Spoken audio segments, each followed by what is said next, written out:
નમસ્કાર દર્શક મિત્રો, BH ટીવી ન્યૂઝમાં આપનું સ્વાગત છે।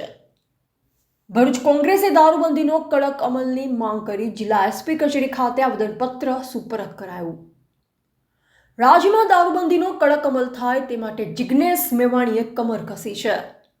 કોંગ્રેસના જાગૃત ધારાસભ્ય જિગ્નેશ મેવાણીએ ખુલ્લું ચેલેન્જ રાજ્યના હોમ મિનિસ્ટરને ફેંક્યું છે અને તેમને પડકાર ફેંક્યો છે કે જો તમારામાં તાકાત હોય તો ભ્રષ્ટ અધિકારીઓને સસ્પેન્ડ કરો અને દારૂ જુગારના અડ્ડા અને ડ્રગ્સના વેચાણ કરનારાઓ સામે કડક કાર્યવાહી કરો, જે કારણે મહિલાઓ અસુરક્ષિત બની છે। માટે નશો કરનારા અને નશો કરાવનારા સામે કડક પગલાં ભરવામાં આવે તેવી માંગ કરવામાં આવી છે।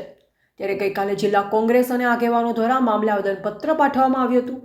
જિલ્લા પોલીસ વડા ખાતે પહોંચેલા કોંગ્રેસના આગેવાન એવા સલીમ અમદાવાદી, શમશાદ અલી સૈયદ, શેરખાન પઠાણ, પ્રિમલસિંહ રના, મોહસિન પટેલ સહિત મહિલા કોંગ્રેસની આગેવાનો જિલ્લા પોલીસ વડાની કચેરીએ પહોંચી અને દારૂબંધીનો કડક અમલ થાય તે માટેની માંગ કરી। આ પ્રસંગે મહિલા કોંગ્રેસની આગેવાનો તથા શહેર કોંગ્રેસના આગેવાનો હાજર રહ્યા હતા।